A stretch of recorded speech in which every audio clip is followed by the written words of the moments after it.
நன்னாரி சர்பத்து, அப்புறம் வந்து லெமனு, சப்ஜா சீட்ஸு, ஐஸ் க்யூப்ஸ்க்கு இதுக்கு தேவையான பொருள் எப்படி செய்யுதுன்னு சொல்லிட்டு பார்க்கலாம் வாங்க. நம்மளுக்கு கொஞ்சம் இனிப்பு அதிகமாக வேணும்னா ஒரு 4 டேபிள் ஸ்பூன்ஸ் ஒரு 5 டேபிள் ஸ்பூன்ஸ் ஊற்றிக்கோங்க. நன்னாரி சர்பத் 4 டேபிள் ஸ்பூன்ஸ் ஊற்றிட்டு, அப்புறம் சப்ஜா சீட்ஸ் கூட கடையிலே விற்பாங்க ரெடிமேடாக, அது வாங்கிட்டு வந்து நம்ம வந்து ஒரு 2 மினிட்ஸ் ஊற வச்சு எடுத்துக்கோங்க.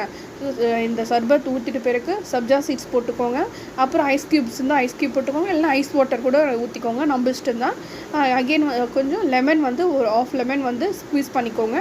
இப்போ தேவையான அளவு ஐஸ் க்யூப் போட்டுக்கிறதுனா நீங்கள் தண்ணி ஊற்றிக்கலாம், அப்படி இல்லைனா ஐஸ் வாட்டரே ஊற்றிக்கிட்டா கூட ஓகே தான். அவ்வளோதான், நன்னாரி சர்பத் ரெடி. இது வந்து சம்மருக்கு வந்து சூப்பராக இருக்கும். அப்புறம் எல்லாம் போட்டுட்டு கொஞ்சம் கலக்கி விட்டுக்கோங்க, சூப்பராக இருக்கும், குடிக்க ரொம்ப சில்லுன்னு இருக்கும்.